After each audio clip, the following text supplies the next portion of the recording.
그럼 중개보수 한도라는 것은 이 범위를 절대 초과해 받으면 안 된다는 얘기예요. 그래서 우리는 만약에 중개보수를 이 범위를 초과하여 받았잖아요. 한 푼이라도 더 받다. 그러니까 사례 증여 명목에 불문하고 한 푼이라도 더 받게 되면 1년 이하의 징역 또는 1,000만 원 이하의 벌금에 처합니다. 그래서 전문 직업인의 보수 중에 이렇게 한도를 딱 정해놓고 그 초과에 받았을 때 징역까지 보낼 수 있는 건 우리밖에 없어요. 우리밖에 없습니다. 그래가지고 이거 너무 과도한 규제다. 보수를 더 받다가 하여 이거는 징역까지 보낸다는 건 너무 심하다. 그래갖고 이거 국민이 갖고 있는 행복 추구권, 직업 선택의 자유를 침해한 것이다. 그러니까 이 규정이 너무 심하게 규제를 하기 때문에 헌법을 위반했다고 헌법소원을 낸 적이 있어요. 우리 개혁공사 한 분이. 헌법소원이 뭐냐면 국민의 기본권이 침해가 됐을 때, 더 이상 구제 방법이 없는 거예요. 그럼 마지막으로 헌법재판소에다가 이거 위헌이다 하고 헌법소원을 제기할 수가 있습니다. 그래갖고 헌법소원 우리 개공이 한 분이 냈지 않습니까? 이거 위헌이다. 너무 규제를 심하게 하는 거다. 그래갖고 헌법소원을 냈는데 이거 합헌 판결 났게요? 위헌 판결 났게요? 예? 위헌 판결 났으면 여러분들 공부 안 하겠죠, 이거? 무효가 돼버리니까. 합헌 판결 났죠. 왜 합헌 판결 나왔냐면 부동산 중개라는 것이 국민 경제에 미치는 영향이 너무 크대요. 그래가지고 보수를 더 받는 것에 대해서 이렇게 징역까지 보낼 수 있는 것은 과도한 규제라 볼 수 없다라고 나왔습니다. 그래서 여러분들은 실무 가시거든 명심할 게 보수는 절대 더 받으면 안 돼요. 나 이 보수 더 받아가지고 아주 아니할 말로 그냥 낭패를 보는 경우를 한두 번 본 게 아니에요. 우리 이거 아킬레스건입니다. 그러니까 절대 더 받으면 안 돼요. 절대 더 받으면 안 됩니다. 자, 그럼 지금 현재 우리 보수 체계가 어떻게 되어 있냐면 중개대상물이 주택이냐 주택이 아니냐로 구분되어 있어요. 보수 정하는 방법이. 그래서 주택과 주택외로 나눠져 있는데 주택에 대한 중개보수 한도는 어떻게 정하냐면 국토교통부령이 정하는 범위 내에서 세부적인 내용은 시도조례라는 걸로 정합니다. 혹시 공법 시간에 조례라고 들어보셨나요? 이게 조례가 지난주에 제가 여기까지는 언급했죠. 우리 공인인구사법이 있고 그 다음에 정부에서 정하는 시행령이 있다고 그랬죠. 시행령은 대통령령이라고 그랬죠. 이걸 이제 대령이라고 제가 부르고요. 그 다음에 공인인구사법 시행규칙이 있다고 그랬죠. 그래서 이거는 우리 소관부처 장관령이라고 그랬죠. 그래서 이게 국토교통부령이에요. 이렇게 되고요. 그 다음에 시행규칙보다 좀 더 세부적인 내용을 더 정하고 싶다. 그럼 이제 조례로 내려가요. 조례. 그러니까 이 조례는 지방자치단체라고 그러거든요. 그러니까 지방자치단체는 일단 그냥 가볍게 시도, 시나 도 또는 시군구 있죠. 시군구. 이게 지방자치단체예요. 그러니까 단체장을 투표로 뽑는 지역을 지방자치단체라고 해요. 그래서 이 지방자치단체에서 조례를 정할 수가 있습니다. 그러니까 시행규칙보다 좀 더 세부적인 내용을 정하고 싶다. 그러면 이렇게 조례로 더 내려가요. 이렇게. 그래서 우리 중개보수, 주택에 대한 중개보수는요, 국토교통부령이 일정 범위를 정해주고 그 범위 내에서 시도조례가 다시 정합니다. 그럼 결국은 주택에 대한 중개보수에 대해서는 시도조례가 정하고 있는 범위를 절대 초과하면 안 된다는 얘기죠. 이 얘기입니다. 그래갖고 국토부령이 일정 범위를 제시해줬어요. 그래갖고 이제 별표율에서 정해줬습니다. 근데 주택이 아닌 물건은요, 국토교통부령이 직접 정합니다. 조례로 위임하지 않았어요. 그러니까 우리 시행규칙에서 직접 정하고 있다고요. 그래가지고 이제 이 주택이 아닌 물건은 중개상물이 오피스텔이냐, 오피스텔이 아니냐 이렇게 나눠놨어요. 이게. 그래가지고 이 오피스텔의 경우는 모든 오피스텔에 들어간 게 아니고 전용면적, 전용면적이 뭔지 알죠? 전용면적이 있고 공용면적이 있지 않습니까? 그럼 전용면적 기준으로 했을 때 85제곱미터 이하이고 전용 입식부엌과 화장실 등을 갖춘 것을 얘기해요. 근데 여러분들이 상식적으로 알고 있는데 오피스텔은 가보신 분도 계시고 안 가보신 분도 계시겠지만 오피스텔은 전체가 다 전용 입식부엌이 있고요. 그 다음에 화장실도 있습니다. 다. 그러니까 이제 면적 기준이 중요한데 면적 기준 85제곱미터 이하짜리 오피스텔이었다. 그럼 우리 85제곱미터가 느낌이 딱 안 옵니다. 그럼 85제곱미터라면 이제 평이 익숙하죠. 여러분들은 평이 익숙합니다. 근데 이제 우리가 문서에는 절대 평을 쓰면 안 돼요. 계량에 관한 법률이 있거든요. 계량에 관한 법률이 있는데 그 우리가 여태까지 써왔던 그 평 이런 거는 문서에 절대 쓰면 안 돼요. 그 법에 의해서 평 같은 거 쓰면요, 이때는 100만 원 이하의 과태료예요. 이거 이명박 정권이 만들어놨지. 이명박 정권이 계량이라는 법률을 만들어놨습니다. 그래갖고 평을 못 쓰게 돼 있어요. 근데 손님한테 제곱미터로 설명하면 손님이 알아들어요, 못 알아들어요? 못 알아듣죠. 평으로 얘기하는 게 훨씬 손님이 잘 알아들어. 그러니까 우리가 설명을 할 때는 평으로 하는데 문서 쓸 때는 절대 평을 쓰면 안 됩니다. 참고해 두시고. 그럼 85제곱미터라면 이걸 평으로 환산해 봐야 되죠. 평으로 환산해 봐야 되는데, 그럼 제곱미터를 평으로 환산한다. 이때는요, 미리 기억해 두세요. 참고해 두시는데 0.3025를 곱하면 돼요. 우리가 이제 부동산 하는 사람들이니까 이 정도는 알고 있어야 돼요. 그러니까 0.302를 곱하면 됩니다. 그럼 대충 0.3을 곱하면 된다는 얘기죠. 이렇게 되는데, 그럼 85제곱미터에 0.3을 곱하면 몇 평 정도 나와요? 25평 정도 나와요. 그럼 우리 25평이다. 그러면 지금 아파트에 살고 계시는데 아파트 전용 25평형이에요. 그럼 분양 면적은 몇이에요? 32평형, 34평은 그러잖아요. 그러니까 이른바 이제 그 국민주택 규모라고 해야 되나? 우리 대다수 이제 우리 서민들이 사는 아파트 평수가 30평대 아닙니까? 그러니까 그 실평수가 25평이고요. 그다음에 이제 공급 면적, 분양 면적은 32평형, 35평형을 얘기합니다. 이거예요. 그러니까 아파트로 따지면 이게 전용 면적 85제곱미터라면 이것은 32평형, 35평형을 얘기합니다. 근데 오피스텔은요, 공유 면적이 훨씬 넓어요. 공유 면적이 크기 때문에 지하 주차장 같은 거 다 들어가거든요. 그래갖고 그 공급 면적이 오피스텔 85제곱미터라면은 이거는 한 40평 정도 되는 거예요. 분양 면적이. 엄청 큰 거죠. 그럼 그 이하로 왔다. 그럼 이 오피스텔 85제곱미터면 방이 3개겠죠? 방 3개, 화장실 2개. 이건데 어쨌든 오피스텔 전용 면적 85제곱미터 이하짜리라면 이때는 매매 교환 계약이었다. 그럼 일방으로부터 거래 금액의 1000분의 5, 0.5%를 최고 한도로 하고 있고요. 임대차 등이었다. 이 오피스텔의 임대차 등은 일방으로부터 거래 금액의 1000분의 4, 0.4%를 최고 한도로 합니다. 그럼 예를 들어서 오피스텔 85제곱미터 이하짜리였거든요. 그럼 만약에 매매였어요. 매매였는데 이게 만약에 3억짜리였다. 3억. 그럼 0.5%라는 얘기죠. 그럼 얼마? 15만 원 맞아요? 3억이면 15만 원입니까? 150만 원입니까? 150만 원이죠. 0.5%니까 150만 원이요. 그럼 150만 원입니다. 그럼 쌍방 모두를 중개했다. 300이죠. 그러니까 쌍방이라 하면 우리가 실무에서 이걸 양타 쳤다고 그래요. 양타 쳤다고 그러는데 요즘 공동중개가 거의 일반화돼 있죠. 그래서 어쨌든 일방으로부터 150만 원, 쌍방이었다면 300만 원까지 받을 수 있어요. 그럼 임대차였다. 만약에 임대차였다. 그럼 거래가액이 오피스텔 85제곱미터 이하였는데 이게 임대차 가액이 만약에 2억이었어요. 그럼 0.4%죠? 0.4%. 그럼 80만 원을 쌍방 각각 받을 수 있고요. 맞습니까? 예, 이렇게 됩니다. 그래서 이게 바로 이제 오피스텔 85제곱미터 이하짜리는 이렇게 돼 있어요. 0.5, 0.4. 85제곱미터를 넘는 오피는 거의 없을 거예요. 거의 없을 겁니다. 이렇게 되고. 그 다음에 이제 요걸 제외한 나머지 주택도 제외하고 이 오피를 제외한 나머지 물건들. 그럼 나머지 물건이 뭐가 있냐면요. 상가가 있고 토지도 있죠. 다음에 임목도 있고 공장재단, 광업재단도 있어요. 그럼 이렇게 있는데 이것에 대해서는요. 일방 최고 거래 금액의 0.9%를 한도로 합니다.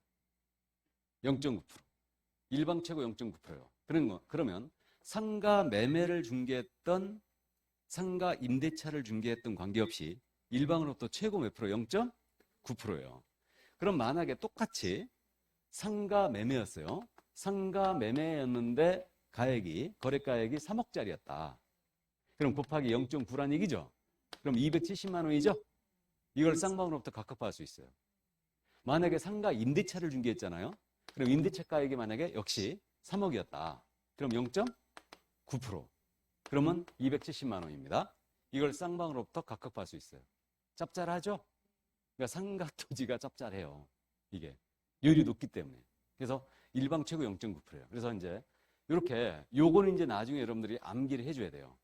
이건 국토교통부에 직접 있는 내용이라 오피스텔 85제곱미터 이하짜리라면 매매 교환은 일방으로부터 0.5%, 임대차 등은 0.4% 통일돼 있고 상가 토지였다. 그럼 이거는 거래 유형, 매매, 교환, 임대차, 거래 금액에 관계없이 무조건 0.9%가 한다. 근데요, 주택은 국토교통부령이 일정 범위를 제시를 해주고 조례가 세부적인 내용을 정하고 있다는 얘기죠. 이 얘기인데. 그래가지고 이제 국토부령이 정하는 주택에 대한 중개보수. 국토부령이 정하는 범위가 이거예요. 이겁니다. 그래갖고 여러분들 교재에 이제 290쪽에 이 그림이 있는데 주택에 대한 중개보수가요. 문재인 정부 시절에 이렇게 뜯어 고쳐놨죠. 이거. 그래갖고 어쨌든 이렇게 지금 현재 만들어져 있습니다. 근데 각 그 시도 조례 있잖아요. 그럼 서울특별시 조례가 있고 경기도 조례가 있고 인천광역시 조례가 있고 충청남도 조례가 있고 전라북도 조례가 있고 그러겠죠. 이 조례가 각 다를 수도 있죠. 다를 수도 있는데 전국 통일이에요 지금. 다 이걸로 쓰고 있습니다. 그대로 쓰고 있어요. 이게 이제 국토부령이 이렇게 딱 정해주고 이 범위 내에서 조례가 세부적인 내용을 다시 정해라 이랬거든요. 근데 조례가 이게 너무 세부적이죠. 그러니까 조례가 다시 정할 일이 없어요. 그래갖고 주택의 경우는 현재 이렇게 돼 있습니다. 그래갖고 매매, 교환, 임대차 등으로 나눠놓고 거래 금액 이렇게 쭉 나눠갖고 요율을 쭉 준 거예요. 이거는 일방 상한요율이에요. 최고요율이지. 최고요율이지? 확정요율이 아니에요. 그리고 오피스텔도 아까 85제곱미터 이하라면 매매 교환은 0.5라고 그랬죠. 임대차 등은 0.4라고 그랬죠. 일반으로부터. 이거 확정요율이다, 최고요율이다? 최고요율이에요. 그러니까 항상 우린 중개보수 요율 체계가 최고요율 체계예요. 그래가지고 이런 방식을 취하고 있기 때문에 손님하고 보수 분쟁이 많이 생기는 거예요. 오히려 법이요 분쟁을 부추기고 있다니까. 그러니까 이제 법을 만드는 자들은 이걸 갖다가 손님을 위해서, 의뢰인을 위해서 최고율 체계를 취하고 있다라고 주장을 하지만 생각을 해보세요. 우리가 예를 들어서 중개사무소가 갖고 의뢰를 하면서 되도록이면 이건 최고율인가 이 범위 내에서 깎으려고 그러겠죠. 근데 개공사는 이 범위를 그대로 받으려고 그러겠죠. 최고율을.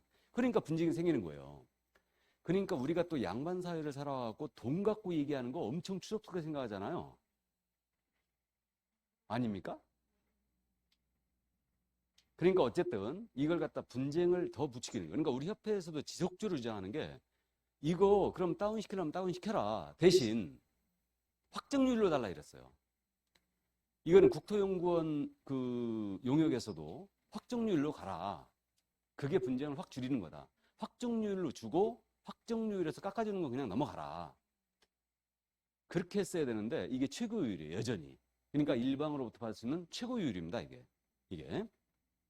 그래가지고 지금 현재 이렇게 돼 있는데 그러면 이제 참고로 보면 5천만 원 미만이었다. 그러면 이거 매매 교환은 주택의 매매 교환 일방 0.6%죠.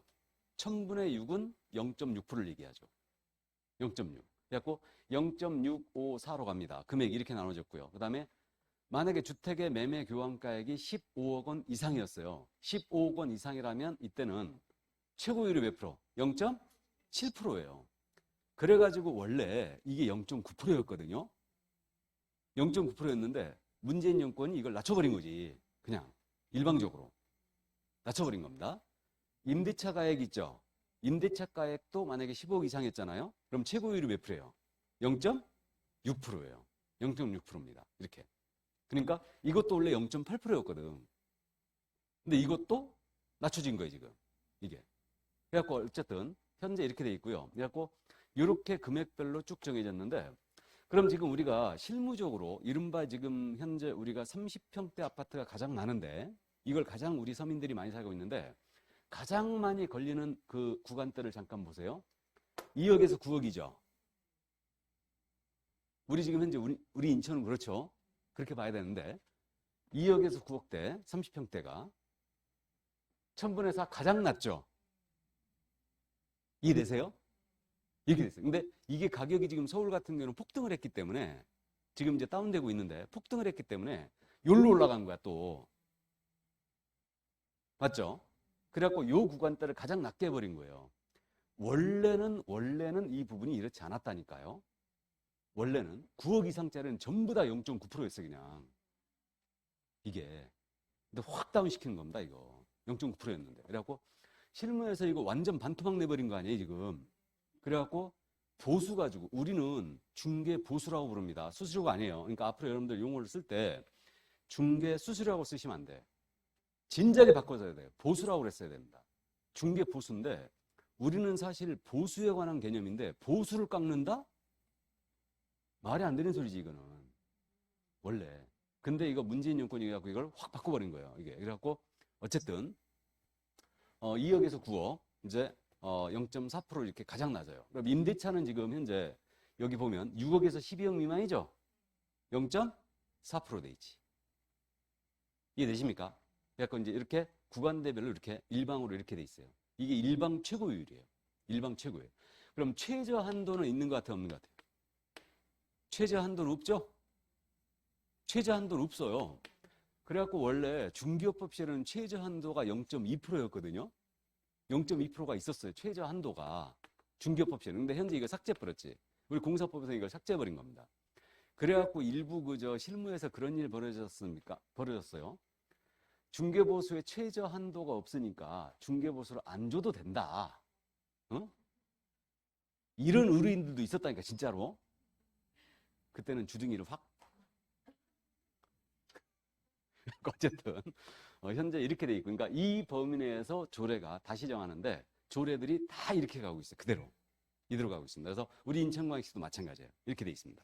이게 경기도도 물론 이렇게 돼 있고요. 이게 자, 그러면 이제 주택에 대한 중개보수 한도가 이렇게 돼 있고요. 한도액도 정해져 있어요. 이렇게 한도액도 정해져 있습니다.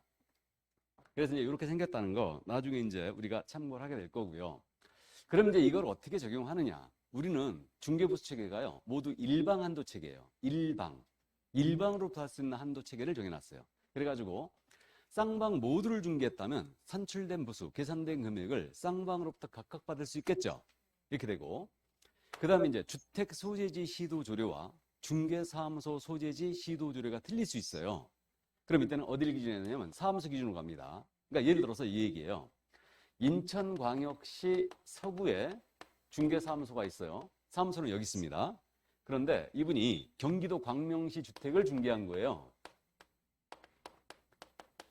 그럼 이때는 주택에 대해서는 지금 조례로 간다고 그랬죠? 그러면 이때는 경기도 조례를 적용할 거냐 아니면 인천시 조례를 적용할 거냐, 이게 문제가 생기는 거예요. 지금 이게 두 조례가 틀릴 수 있죠. 틀릴 수 있는, 지금 현재 똑같긴 하지만 어디를 적용해야 되냐 이 문제가 있는데 이때는 사무소로 통일합니다. 원래 법리적으로 따지면요 물건지 조례를 적용하는 게 맞아요. 법리적으로 따지면. 근데 우리가 전국에 있는 주택을 다 중개할 수 있죠. 근데요 만약에 물건지 조례, 주택의 소재지 시도 조례를 적용한다면 중개할 때마다 그쪽 조례 확인해야 되죠. 이건 너무 불편하고, 손님은 또 여기 서구에 있는 중개사무소 찾아왔죠.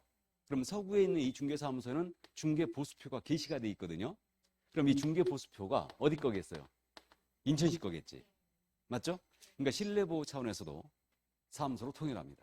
그래서 물건지 조례와 만약에 사무소 기준 시도 조례가 틀렸다 그러면 이때는 사무소로 통일합니다. 그 다음에 이게 복합 건물이에요. 이제 복합 건물은 뭐냐면 여러분들 이제 공법 시간이나 이 공시법 시간 같은데 다 공부할 건 공법 시간에 공부하겠네요.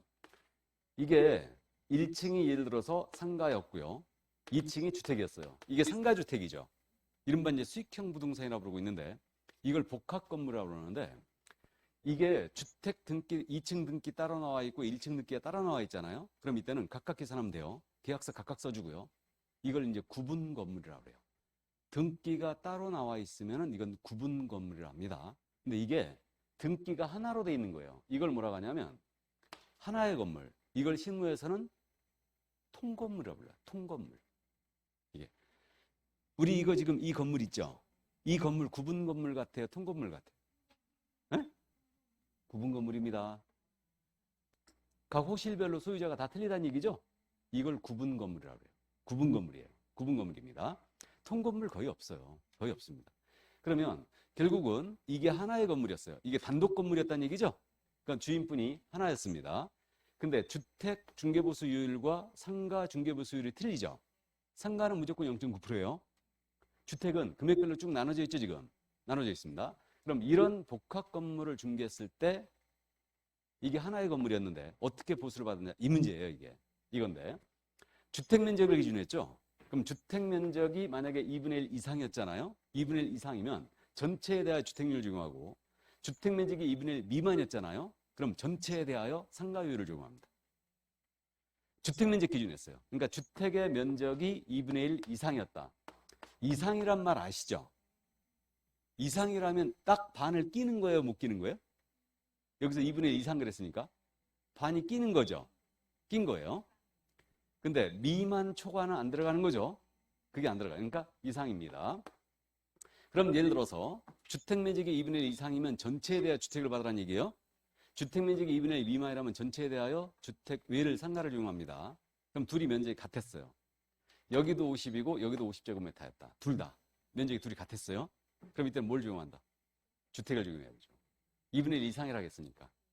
문제가 되겠죠? 시험에서 엄청 잘 묻습니다, 이거.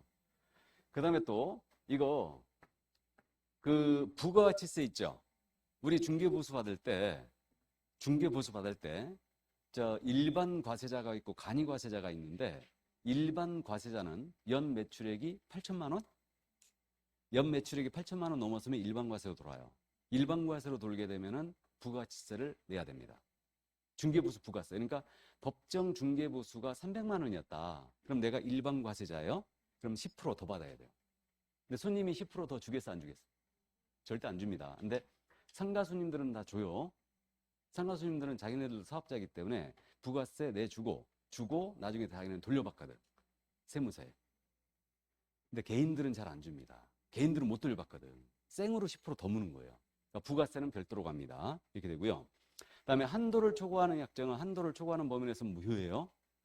이게 뭔 얘기냐면 이거예요. 법정 중개보수가 300만 원인데 만약에 500만 원을 받기로 약정을 했어요. 그래도 이거 이렇게 받을 수 있다 없다? 손님이 더 주겠대. 그래도 더 받으면 돼야 안 돼? 안 됩니다. 그죠? 안 됩니다. 그러니까 500만 원 약정했다. 그러면 초과하는 부분은 무효라는 거예요? 초과 부분만 무효입니다. 초과하는 범위에서 무효예요. 그러면 200만 원이 무효라는 얘기죠? 그럼 200만 원 나중에 더 받았거든요? 처벌을 면할 수가 없고요. 이건 돌려줘도 소용없습니다. 돌려줘도 소용없어요. 처벌을 못 면해요. 못 면하고. 그러니까 받은 즉시 돌려주면 상관이 없는데 한 달 뒤에 돌려줬다. 처벌이 두려워서. 그럼 처벌해야 되죠? 그러니까 그건 반환해야 됩니다. 무효예요. 그러니까 더 받은 부분은 무효이기 때문에 반환을 해줘야 되죠. 그래서 보수는 절대 더 요구하지도 말고요. 더 받지도 말고 그렇게 하시기 바랍니다. 이게 우리 아킬레스건이에요. 이게. 자, 이렇게 돼 있고요. 그 다음에 중개보수 지급일 시기입니다. 지급일 시기인데 중개보수의 지급 시기는 약정에 따르되 약정이 없다면 대금 지급이 완료된 날로 합니다. 그래서 약정이 없으면 잔금시로 가는 거예요. 잔금시로 가는 겁니다. 이게. 그래서 이 정도. 자, 그래서 이제 중개보수 적용에 대해서 이렇게 살펴봤어요. 살펴봤고. 그럼 이제 중개보수의 계산인데 이 중개보수 계산에 대해서는요. 거래 금액에다가 중개보수율을 곱하여 산출액을 나옵니다. 근데 주택의 경우는 한도액이 있거든요. 한도액과 비교해 항상 작은 금액 받게 돼 있는데 매매는 거래 금액을 그럼 매매 대금으로 하면 되겠죠. 그죠? 문제 없고. 분양권 거래했잖아요. 그럼 알아두시는데 분양권은 분양 금액이 있고 이미 납입한 계약금이나 중도금이 있죠. 뭔 말인지 아시죠? 그러니까 예를 들어서 분양가가 5억이었어요. 분양가가 5억이었는데 여기 계약금 5천 들어갔고 1차 중도금 1억을 납입했다. 이게 기납입금이죠. 이게 분양금액이죠. 그럼 분양금액으로 받으면 절대 안 돼요. 그래서 기납입금이에요. 이미 납입한 계약금이나 중도금 더하기 프리미엄 합산금액으로 와요. 이 프리미엄을 실무에서 뭐라 부르느냐? P라 불러. P. 이 P 아니에요. 이 P가 아니고 이 P입니다. 프리미엄 할 때 P예요. P라고 불러요. 그래서 프리미엄 합산금으로 갑니다. 그럼 분양권 예를 들어서 계약금 5천 들어갔고 1차 중도금 1억 납입됐고 여기에 P가 5천이 붙었다. 그러면 중개보수 산정 기준금액이 얼마예요? 총 2억이 되는 거예요. 2억 가지고 주택료율을 적용한다. 상가 분양권이었다. 상가유율을 적용합니다. 오피 분양권이었다. 오피스텔 유율을 적용합니다. 뭔 말인지 아시겠죠? 그래서 분양권은 분양금액으로 하면 절대 안 돼요. 근데 여기 분양권 거래해 보신 분 계실 텐데 분양권은 법정보수로 안 갑니다. 실무에서 법정보수로 절대 안 가요. 법정보수로 안 갑니다. 생각해볼까요, 잠깐? 이거 있잖아요. 계약금 5천. 그래갖고 여기 P가 5천 붙었어. 그러면요, 이때 1차 중금 납입한 게 없어요. 이 상태에서 분양권 많이 전매하잖아요. 그럼 이제 총 거래대금 1억이죠. 1억은 주택률을 우리가 방금 전에 봤는데 주택률이 5천 이상 2억 미만은 0.5%예요. 그럼 0.5% 때리게 되면은 50만 원이죠. 50만 원. 이걸 쌍방으로부터 각각 받을 수 있는데 분양권 거래해 보신 분 이 자리에 계실 텐데 50만 원 주신 적 없을걸요? 기본적으로 100만 원 이상이죠. 기본적으로. 그래갖고 우리 대법원이 분양권 중개보수를 이런 식으로 계산하라고 판결을 내는 바람에 전국에 있는 분양권 전매 개업공사들 전부 불법행위자 만들어놨어요. 분양권은 실무에서 절대 법정으로 안 갑니다. 삼수갑산 가더라도 그냥 더 받아요. 우리가 다 더 받습니다. 분양권은 일반 매매보다 일이 훨씬 많아요. 훨씬 많습니다. 분양권은. 근데 이렇게 계산하는 바람에 아주 불법 개업공사를 만들어 놓은 거예요. 어쨌든 이거는. 그래서 기납입금이 이제 프리미엄으로 가는 거고, 그 다음에 교환은 맞바꾸는 계약이죠. 그러니까 실무적으로 교환 계약은 중개하지 마세요. 왜 그러냐 하면 사기로 고소 들어와요. 그러니까 교환은 맞바꾸는 토지 교환이 실무적으로 가끔 있는데, 예를 들어서 A 토지와 B 토지를 서로 맞바꾼다. 그럼 이때 가액이 둘이 틀릴 수 있죠. 그러니까 여긴 4억짜리고 여기는 5억짜리였다. 그럼 큰 것 기준합니다. 일단 왜 그러냐면 5억짜리를 줬으니까, 5억짜리를 받았으니까 이렇게 이제 5억에 따른 보수를 각각 무는데, 교환은 중개하지 말라는 이유가 왜 그러냐면 요 한쪽에서 꼭 피해를 봤다라고 생각할 수가 있죠. 그러니까 개공이 사기쳤다 하고 고소 들어와. 그러니까 10중 8구 고소 들어오기 때문에 교환은 웬만하면 중개하지 마시기 바랍니다. 근데 중개보수 계산할 때는 뭘 기준한다고요? 큰 것, 거래금의 큰 것 기준이에요. 그 다음에 이제 전세는 전세금으로 중개보수 계산하면 되고요. 임대차를 일단 한번 봐두시는데, 임대차는 보증금 외에 월세가 있죠. 그러니까 월세에다 곱하기 100하여 합산합니다. 그럼 예를 들어서 보증금 5천에다가 월세가 30만 원 있었다. 그럼 중개보수 산정 기준금이 어떻게 되냐면 5천만 원 더하기 월세 30만 원 곱하기 100이죠. 그럼 요게 3천 나오죠. 3천 나옵니다. 그럼 얼마 나와 총? 8천만 원 나와요. 이렇게 나옵니다. 그러니까 임대차는 중개보수 산정할 때 보증금 더하기 월세에다 곱하기 100을 한다. 이렇게 합니다. 근데 요렇게 계산한 금액이 만약에 5천만 원 미만이 나왔잖아요. 5천만 원 미만이 나와버리면 이때는 보증금 더하기 월세다 곱하기 70을 합니다. 이게 왜 그랬냐면요. 전에는 중개업법 시절에 이 부분을 어떻게 계산했냐면 임대차는 중개했잖아요. 보증금 더하기 월세 곱하기 계약기간 월수였어요. 그럼 주택임대차 계약을 중개했다면 통상 2년을 하니까 주택은 24개월이죠. 그러니까 24하고 곱해졌었는데 2006년도부터 공인중개사법으로 바뀌면서 이게 곱하기 100으로 바뀐 거예요.